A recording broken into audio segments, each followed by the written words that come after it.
Hello everyone, if you're new here, welcome. My name is Keisha and welcome to another round of TBR Treasure. Phone a friend, phone a friend. Happy fall, happy spooky season, happy whatever you celebrate this time of year. I am so excited for this month's TBR because October is one of my favorite reading months of the year. I get to read all of the autumnal reads and it's just very atmospheric, and I just love the fall, which I feel like so many of us do. And today I'm decked out in my fall. I have to shout out my friend Yvette because she got me this cute shirt for my birthday last year and it came a little late, so I wasn't able to really wear it all season. So I'm wearing it this season. You all know that I have a sweet little dachshund named Jovi. So Yvette got me this shirt and it says Halloweeny Book Club, and it's got a bunch of little dachshunds and little costumes with books, and it is the cutest thing. So I had to show it off this year. I also have my bat earrings in, and I'm just like so ready for this season. If you are new here and you don't know about my TBR treasure game, basically I'm just going to be picking prompts from these 4 treasure chests to help me pick my TBR for the month. Now, it's not going to pick all the books for my TBR, but it will pick 4 of them. I'm primarily going to be picking from these top 2 rows for my TBR, but let's go ahead and get started and pick one of these to start with. Okay, I feel like I always start with the same ones, so maybe let's start with the emoji one because I feel like I used that one last. So this one is going to be where I pick one or a couple of emojis to help me pick a book for my TBR, so maybe emojis ever be in my favor.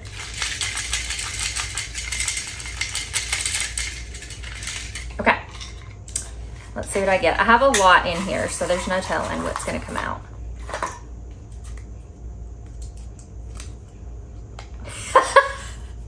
Okay, so this is like the melting face, like the melting smiley face emoji. So let's see, I can interpret this so many ways. Let me think about this. Okay, I think how I'm gonna interpret it is I'm gonna use this emoji for like, oh my goodness, this book has been on my TBR for so long and I still haven't got to it. So like that's probably the emoji I would send somebody to say like, I still haven't read this book. So let's go with that. I am gonna, just for kicks and giggles, draw one more emoji because I feel like you guys would have fun with that. I probably won't, but I'm telling you that if I don't wanna use the second emoji, I'm not gonna use it. We're just gonna do it for funsies, okay? Okay. So this one is like a little princess emoji. So can I combine these 2 emojis? I don't think so, but we're gonna find out. The thing about it is I have separate books that can be chosen. So like technically I could pick 2 books, but I don't really wanna pick 2 books. So I think what I'm gonna do is I'm just gonna put this one back since I didn't use it. I tried to be adventurous, y'all, but I just can't do it. So I'm gonna pick a book that has been on my TBR for a long time and one that I need to get to this month, and then I can also tell you about something else I'm involved in this month. So The Girl in White by Lindsay Curry is a book that has been on my TBR for far too long. I can honestly not tell you how long I've owned this book and not read it. It is the only Lindsay Curry book that I have not read of her current releases. So Lindsay Curry writes spooky middle grade stories, and she's probably, you know what? Oh my gosh, I just put this back in here and I don't know where it went. I literally could use that. Okay, I'm just gonna tell you that that emoji works too, that queen, because she's the queen of spooky middle grade. Look at me making it work. Okay, I made it work. So I love how I just put that back in there. Now it's gonna come up again, but that's fine. So I'm excited to read this one because it is the last one that I need to read of her books. But also, before I talk about this book, let me tell you why I'm so excited to read this, other than the fact that I really love this author. So some of you may know that in years past, I have hosted Bookathon, which is a spooky middle grade readathon. But I did discontinue it earlier this year because I have so many other priorities that I needed to get to, and I was getting a little bit burnt out. So instead of Bookathon, I have decided to reunite with my gaggle of witches, which are Gwen and Gabby. And Gwen actually put all of this together. We are going to be hosting a 24-hour spooky middle grade spooktacular. So if you enjoy spooky middle grade books and want to read some with us for 24 hours, this is going to be from October 11th through the 12th. We're going to have reading sprints over on Gwen's channel on the 11th, and the reading prompts are just to read a 2024 release, to read a book that has something spooky on the cover, and a book that is set on or around Halloween. All of these are pretty easy to find within the spooky middle grade genre. So if you would like to participate, definitely check out all the details over on our Instagrams. I will link the post down below. So I do plan to read The Girl in White for this readathon. So if you don't know anything about this story, it is about this girl who has moved to this new coastal town, and there is this legend of Sweet Molly where this community kind of celebrates her every year, and they have this festival set around her, but the town is haunted. It's one of the most haunted places, and Sweet Molly, I think, looks like she's gonna return. There's a really creepy rhyme on the back of this about Sweet Molly. I'll just read that to give you a little bit of the atmosphere of this book. Sweet Molly once lived in Eastport. Sweet Molly once loved the sea. Sweet Molly lost Liam to the shadows. Now Sweet Molly is coming for ye. Okay, moving on to the next chest. Let's go ahead and do phone a friend so I can go ahead and text my friend, whoever it's gonna be, and figure out what book they're gonna pick for me. So, I don't know why I'm opening this. I need to shake it first. All right, I need new shake dances. Oh, but this is the phone a friend, so I have the song. So I have phone a friend, phone a friend, phone a friend. I don't know why I did that, because now I feel like I have to do it every time. I did not make up a jingle for all of these, much to your dismay, but we did phone a friend again. All right, let's see what friend is gonna be phoned this time to pick a book from my list. Oh, it's gonna be Jules. She's gonna be so excited. I don't know how quick she'll respond, but I say that every time. So this is Jules. Oh my gosh, she's gonna be so excited. I bet she's gonna pick a cozy. We'll see. Okay, I'm gonna reach out to Jules, and then I will be back to let you know what Jules has picked for me. Okay, I knew Jules was gonna pick a cozy mystery, and I'm not at all surprised at what she picked, and that is Night of the Living Dead by E.J. Copperman. I am gonna talk about this a little bit later in the video, so I'm just gonna hold off for now because this is going to be part of a vlog that I'm probably gonna do, but I will say Jules and I are gonna buddy read this, so I'm so excited that she picked this one. Okay, moving on to the next chest, let's go ahead and do the seasonal prompts. So these are all going to be fall prompts that were submitted by you all, and then I included some myself. So let's go ahead and check this one up. This one doesn't sound like it has as many.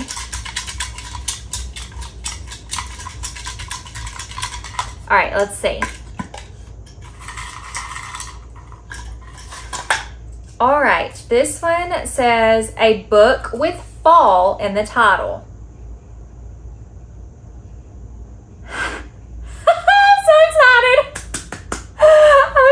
I'm like, please tell me that one of these books has fall in the title.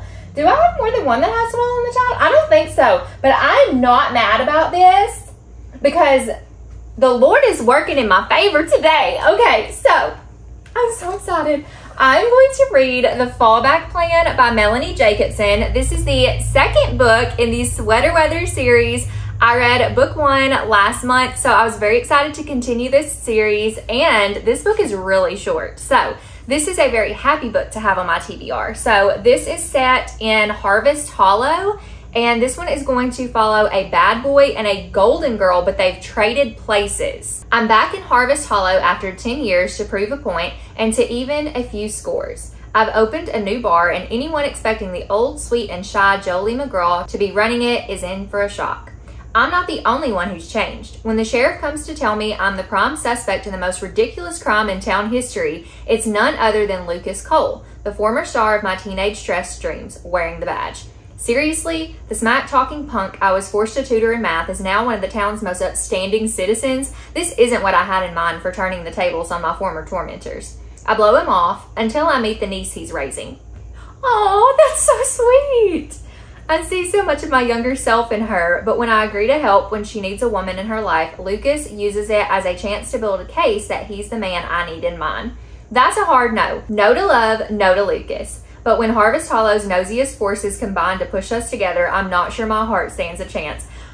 Oh my gosh, this sounds so cute. I love that. I love that he's like a former bad boy turned cop. And then now she's kind of like a little rough around the edges. And he has a niece that she's wanting to help raise or like be the woman in her life. That sounds so stinking cute. It's very close.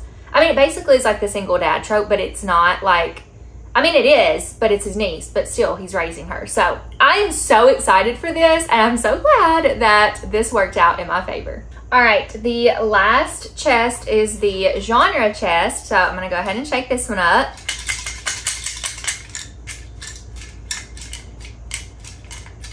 All right, so this is going to be a genre that I own that is hopefully on here that I want to read this month. Okay. Oh no. I don't think, okay, I can work with this. So it's nonfiction, and I didn't put one up here, but I think there's one that I can read.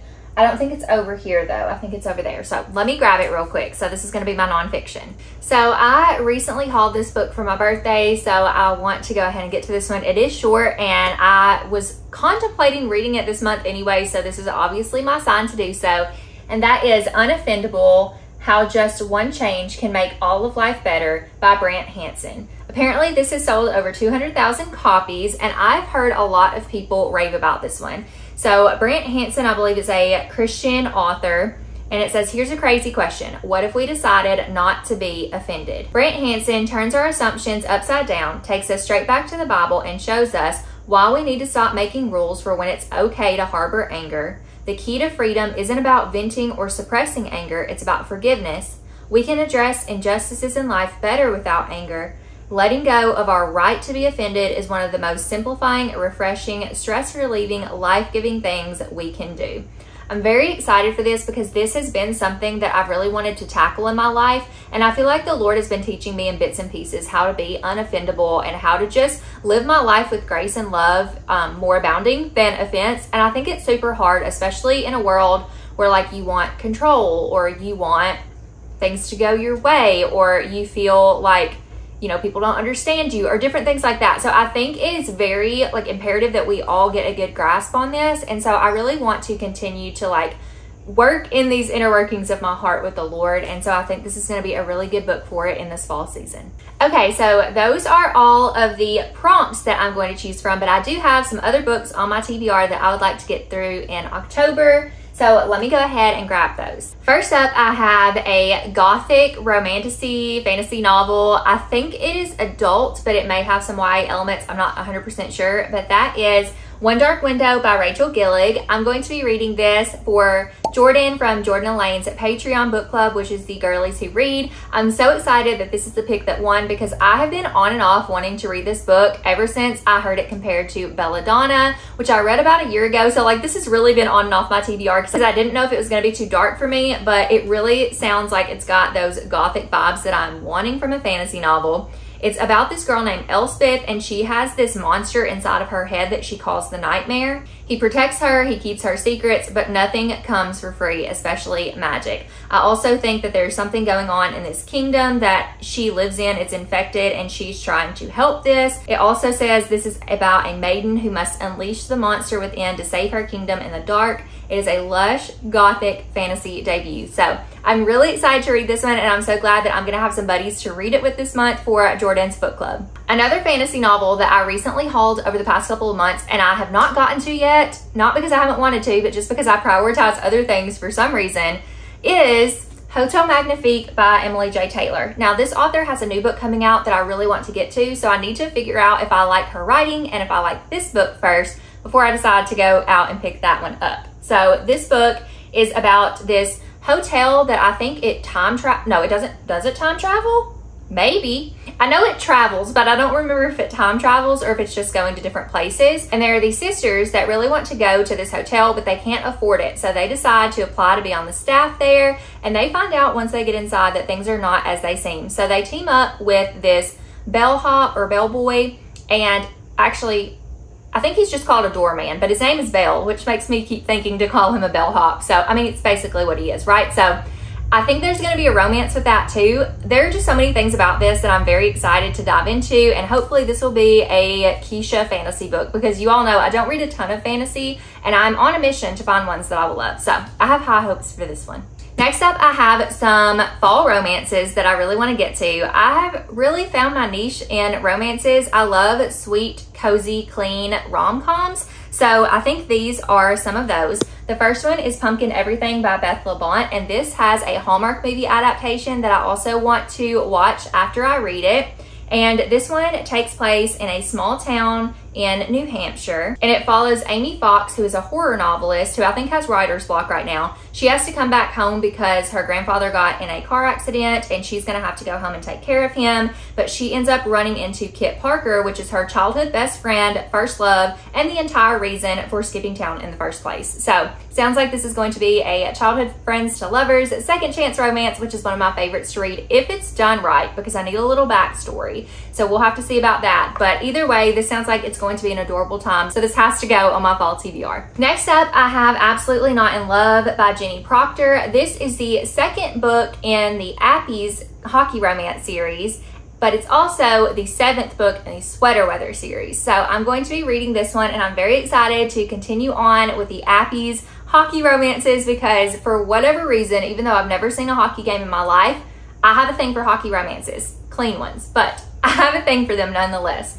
And this one follows Felix. And I remember Felix from the first book. He's the one who is a book nerd. He has a library in his house. His library has a name. I'm not sure if it says it on the back, but he's named his library. And I'm like, this is my type of man. So it says, my requirements for a man are simple. Must love books, must not love hockey. So Felix's neighbor is gonna be his love interest, and I'm so excited for this one. And the last romance that I have is Very Sincerely Yours by Carrie Winfrey. I've been telling Gwen from Gwendolyn Kinsinger for like a year or more that we are gonna buddy read this because I need her to read Carrie Winfrey with me. I love this author so much. Some of my favorites by her are Just Another Love Song and Faking Christmas. And this book is supposed to be like You've Got Mail meets Mr. Rogers' Neighborhood, which sounds like the epitome of the cutest fall romance I could pick up this year. So I have high hopes for this one, which makes me nervous because I don't want to be disappointed, but it sounds absolutely adorable. So this follows Teddy Phillips, and she's kind of finding her way in life. At almost 30 years old, she did not think she would be spending her time around toys, but she is working at a vintage toy store. And she has this guilty pleasure of watching Everett's Place, which is a local children's show hosted by Everett St. James, a man whom Teddy finds very soothing and okay cute. So there are kids who write in to Everett because it's kind of like the whole Mr. Rogers' Neighborhood children's show, like you can write in letters. So Teddy ends up writing into him and they start this correspondence. There's the You've Got Mail trope, and they end up falling in love. So I'm very, very excited to get to this one and buddy read it with Gwen. And last but not least, I have a bunch of cozy mysteries that I would like to get to. I want to do a fall cozy mystery vlog. I may do a fall romance vlog again since I have some of those. We'll see what I'm able to get to, but I have a stack of 5 fall cozy mysteries, and I probably won't get to all of them, but if I do, some of these may be in that vlog. So I'm just gonna speed through these really quickly. The first one is Night of the Living Deed by E.J. Copperman. The reason that I wanna get to this one is because it reminds me of the CBS show Ghost. There is a murder that has happened, and the people who were murdered in this like bed and breakfast are ghosts there now. And so this girl moves in to kind of like restore the place, and she meets these ghosts and she's trying to solve their murder before she is murdered. So that's kind of the setup for that. And again, it reminded me of the CBS show Ghost. The next one I have is The Legend of Sleepy Harlow by Kylie Logan. This is the 3rd book in the League of Literary Ladies mystery series. I absolutely love this series. The ladies in this, their banter is just so funny.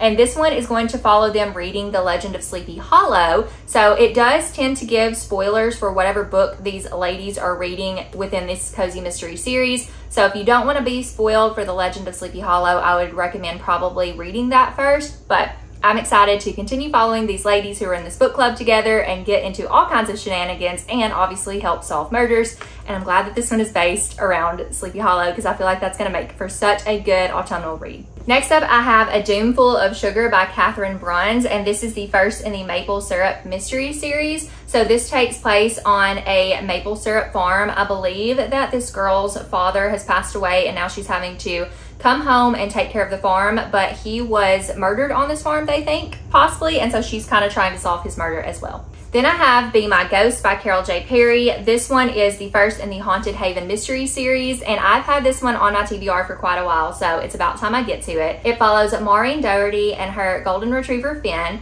and they have taken possession of a charming old inn, only to discover that it's already possessed by tenants whose lease on life already ran out. So you have a little bit of a coastal setting because it does take place in Florida on the Gulf of Mexico, but it also has that fall setting because this place is haunted. So I think this is going to be a fun time. And the last cozy mystery I have is Death Checked Out by Leah Dobrinska, and I may be the most excited about this one. It is the first in the Larkspur Library Mystery Series. I am so excited for this one. It follows, obviously, some people who work in a library. So the main character in this one is a library director, and she lives in Larkspur, Wisconsin. And one day she stumbles upon a dead body on her way home from work. I think there's also going to be some more hard-hitting elements to this one because she does have a sister who has passed away, and I believe her ex-boyfriend cheated on her or just betrayed her in some way, which probably is cheating. So I'm really intrigued to see if this is going to be hard-hitting in the same vein as like the Secret Book and Scone Society was or anything like that. So I'm excited to pick this one up this fall. I almost forgot that I do need to put one more book on my TBR for the Spooktacular Spooky Middle Grade Readathon, and that is going to be The Night Train by Lorelei Savrin. This is a recent release, and I love this author. I've read 2 of her other Spooky Middle Grade books, The Edge of In-Between, as well as, what was the other one called? The Circus of Stolen Dreams. And I really love how she weaves really good life lessons on grief or like just dealing with hard things in life and not letting that take you away from living life. So I really love those lessons that she weaves into her stories, and I'm hoping she's continuing to do the same with The Night Train. This story follows 2 sisters, I believe they're twins, and they live in this town where there is a train that crashed, and I think a bunch of people died on this crash, and they celebrate the anniversary of this every year or like honor these people.